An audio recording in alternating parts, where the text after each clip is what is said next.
Masaya. Hello guys, ngasigi mukbang asidi tharoi rom amane adagi tharoi ngobamne adaga yel atawba ngobwa amane aduga igi channel sibu nong yeng musang biro pota agadi subscribe tawsin biramo darase dudi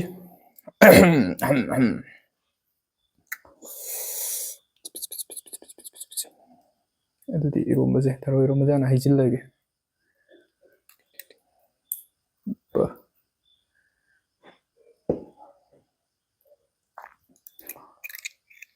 matai thamage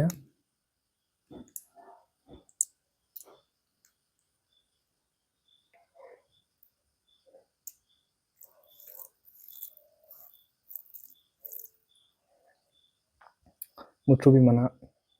ge irome tharoje tharoi ga mutrubi mana ga didum yam sanai dina ko sare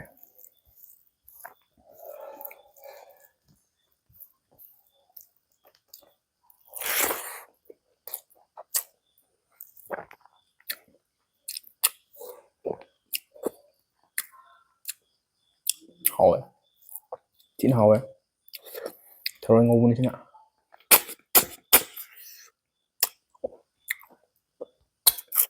asidi michi khara khatta ri ba hawe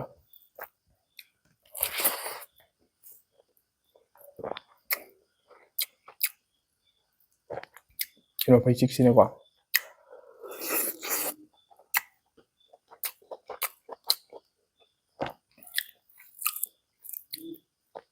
hawe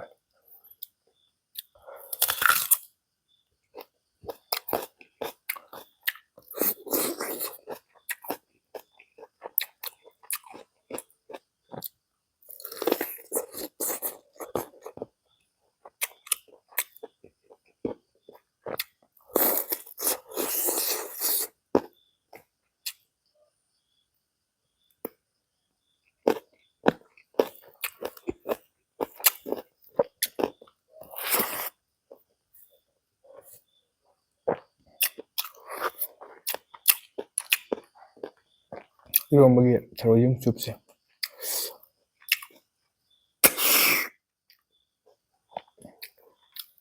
leitra ha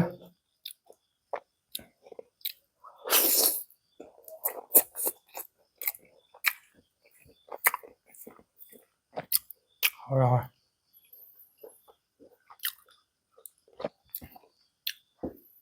do mayang masi video de khar sang ni ko tharoi chupi ngai da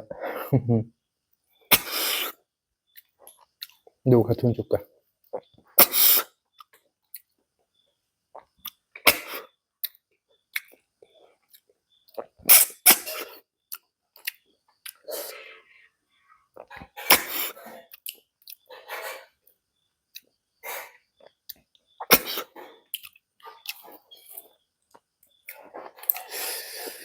ado horen tharoi je ani ni thibada nam bataba tadaba yengse ado ma haina bam laimne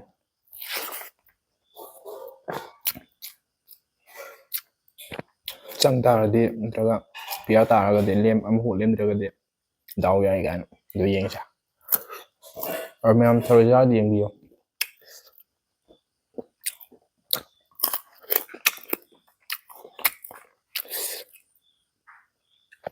chumba lan ba du de isage thajajaba isage wakal ne de bitte yengse ko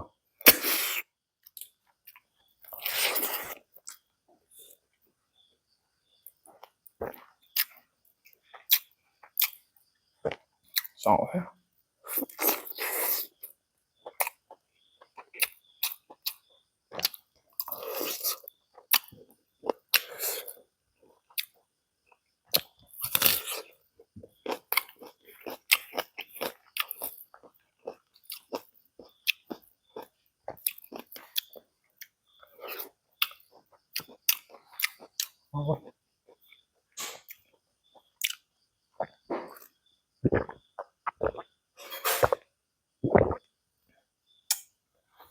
ꯂꯩꯇ꯭ꯔꯦꯍꯦ ꯃꯍꯥꯎꯁꯦ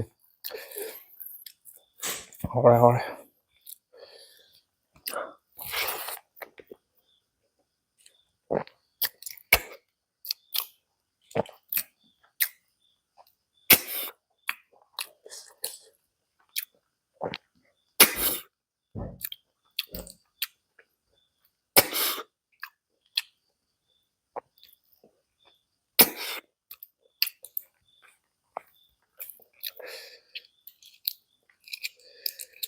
ꯊꯔꯣꯏꯒꯤ ꯀꯩꯅꯣꯅꯦ ꯇꯣꯠꯁꯦ ꯃꯔꯣꯏꯁꯦ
ꯃꯌꯥꯝ ꯊꯔꯣꯏꯁꯤ ꯀꯔꯝ ꯀꯥꯟꯗ ꯍꯥꯎꯒꯦ ꯍꯥꯏ ꯀꯥꯟꯗ ꯑꯩꯈꯣꯏꯒꯤ ꯅꯣꯡꯒ ꯏꯁꯤꯡꯒ ꯈꯔ ꯇꯥꯕ ꯍꯧꯔꯛꯄ ꯂꯧꯕꯨꯛꯀ ꯏꯁꯤꯡ ꯈꯔ ꯂꯩ ꯍꯧꯔꯛꯄꯒꯤ ꯊꯔꯣꯏ ꯑꯍꯥꯟꯕ ꯊꯣꯛꯄꯗꯣ ꯑꯗꯨꯋꯥꯏꯗꯤ ꯌꯥꯝ ꯍꯥꯎꯋꯦ ꯍꯥꯏꯌꯦ ꯑꯗꯣ ꯍꯧꯖꯤꯛꯇꯤ ꯈꯤꯇꯪ ꯊꯦꯡꯉꯦ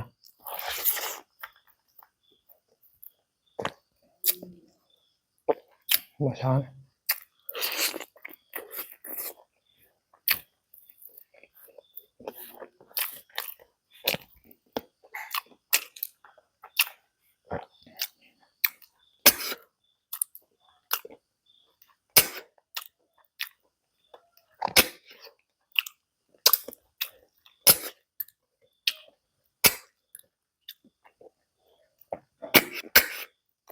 ꯆꯨꯞꯄ ꯅꯨꯡꯉꯥꯏ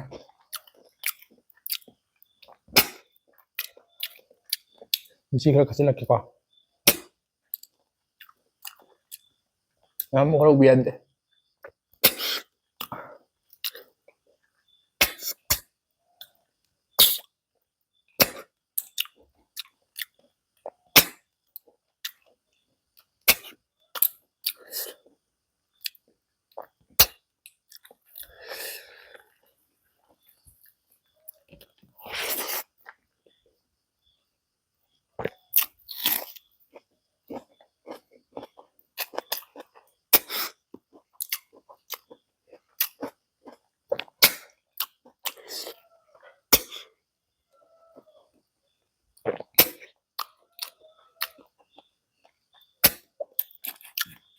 ꯑꯗꯨ ꯃꯌꯥꯝꯗꯤ ꯉꯁꯤ ꯀꯩ ꯃꯊꯦꯜ ꯆꯥꯕꯤꯒꯦ ꯑꯗꯨ ꯀꯃꯦꯟꯇ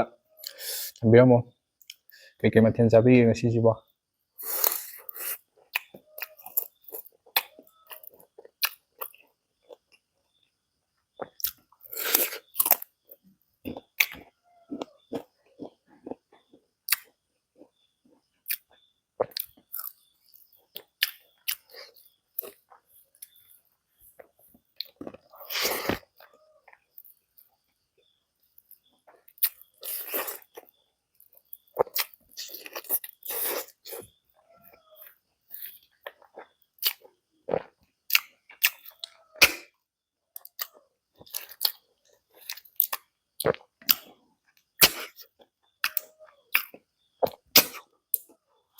ꯐꯨꯜꯂꯦ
ꯃꯃꯥ ꯌꯥꯎꯋꯦ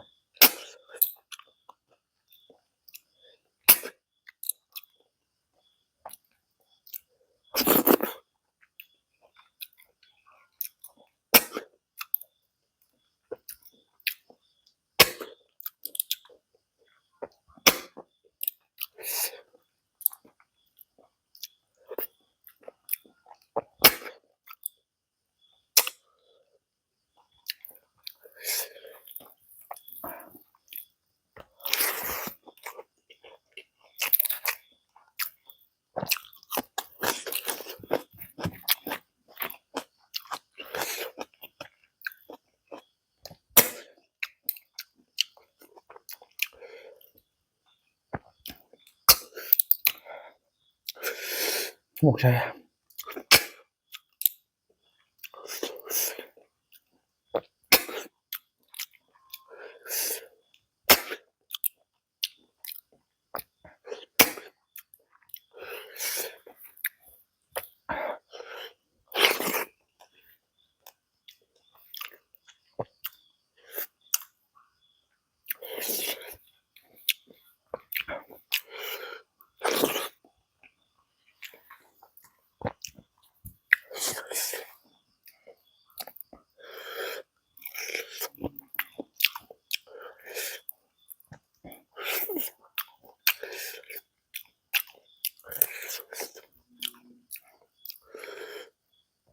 một xe